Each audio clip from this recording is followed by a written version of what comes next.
Breaking news, SSC 2026-এ থাকছে না silent expel. আসসালামু আলাইকুম। সুপ্রিয় 2026 সালের এসএসসি পরীক্ষার্থী বন্ধুরা, তোমরা যারা 2026 সালে এসএসসি ও সমান পরীক্ষা অংশগ্রহণ করবে, তোমাদের মধ্যে বর্তমানে যে ভয়টা ছিল সেটা হচ্ছে যে তোমাদের সাইলেন্ট এক্সপেল নিয়ে। তোমাদের এই সাইলেন্ট এক্সপেল কিন্তু থাকছে না। হ্যাঁ, তোমরা যারা 2026 সালে এসএসসি ও সমান পরীক্ষা অংশগ্রহণ করবে, আগামী 21 তারিখ থেকে কিন্তু তোমাদের পরীক্ষা শুরু হচ্ছে এবং আজকে 18 তারিখ। আজকে তোমাদের জন্য যে শিক্ষামন্ত্রী রয়েছেন তোমাদের ডক্টর আনামা হাসানুল হক মিলন, তিনি কিন্তু একটা নিউজ কভার করেছে যে তোমাদের যে সাইলেন্ট এক্সপেল নামে তিনি একটা নিয়ম চালু করেছেন বা নির্দেশনা দিয়েছিলেন, সেটা কিন্তু বাতিল বলে গণ্য করেছেন। এই যে এখান থেকে তোমরা এই নিউজটা দেখতে পাচ্ছ, সময় টিভি তোমাদের জন্য নিউজ করেছে যে পরীক্ষায় থাকছে না সাইলেন্ট এক্সপেল, পরীক্ষা কেন্দ্রে পরীক্ষার্থীদের জন্য দীর্ঘদিনের আতঙ্ক, নীরব বহিষ্কার বা সাইলেন্ট এক্সপেল প্রথা বাতিল নির্দেশনা দিয়েছেন শিক্ষামন্ত্রী ডক্টর আনামা এহসানুল হক মিলন।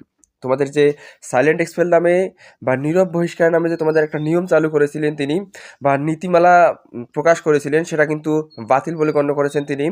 এবং এখান থেকে বিস্তারিত বলেছেন, শনিবার 18 এপ্রিল এসএসসি ও এইচএসসি সম্মান পরীক্ষার সুষ্ঠুভাবে সম্পন্ন করার লক্ষ্যে আয়োজিত এক ভার্চুয়াল মতবিনিময় সভায় মন্ত্রী এই নির্দেশনা দেন। সভায় এইচএসসি পরীক্ষার তারিখ 2 জুলাই চূড়ান্ত করা হয়।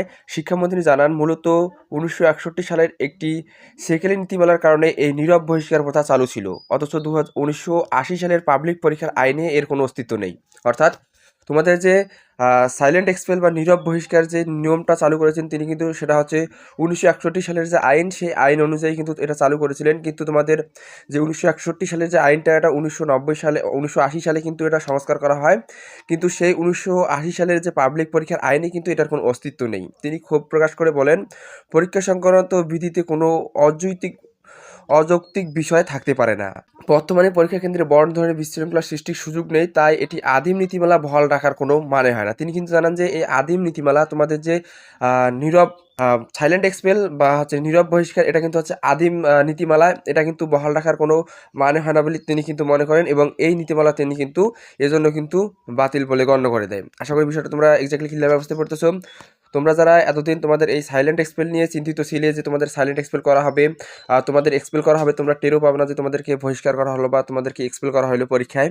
এই নিয়মটা তিনি চালু করেছিলেন। আজকে কিন্তু হচ্ছে 18 এপ্রিল, অথচ তোমাদের পরীক্ষা শুরু হবে হচ্ছে 21 এপ্রিল। সেক্ষেত্রে কিন্তু 3 দিন আগেই কিন্তু তিনি তোমাদের জন্য এই সুখবরটা প্রকাশ করলেন যে তোমাদের এই সাইলেন্ট এক্সপেল বা নীরব বহিষ্কার কিন্তু থাকছে না। এটা কিন্তু তোমার জন্য খুবই ভালো একটা সংবাদ। কেননা এই নিয়মটা যদি চালু থাকতো, সাইলেন্ট এক্সপেল বা নীরব বহিষ্কার, তাহলে কিন্তু তোমাদের দেখা যাচ্ছে তোমরা তোমাদের পরীক্ষা কিন্তু তোমরা বহিষ্কার হতে পারত, তোমরা কিন্তু জানতে পারতে না যে তোমাদেরকে বহিষ্কার করা হয়েছে। আশা করি বিষয়টা এক্স্যাক্টলি ক্লিয়ারভাবে বুঝতে পেরেছো। সো এই ছিল ভিডিও ভালো লাগলে অবশ্যই লাইক করবে এবং চ্যানেল যারা নতুন তারা অবশ্যই সাবস্ক্রাইব করে রাখবে। আর যারা ফেসবুক পেজ থেকে, অবশ্যই পেজটাকে ফলো করে ভিডিওটাকে শেয়ার করে দিবে। সম্পূর্ণ ভিডিও জুড়ে সাথে থাকার জন্য অসংখ্য ধন্যবাদ। দেখা হবে পরবর্তী কোনো ভিডিওতে। ততক্ষণ ভালো থাকবেন, সুস্থ থাকবেন। আল্লাহ হাফেজ।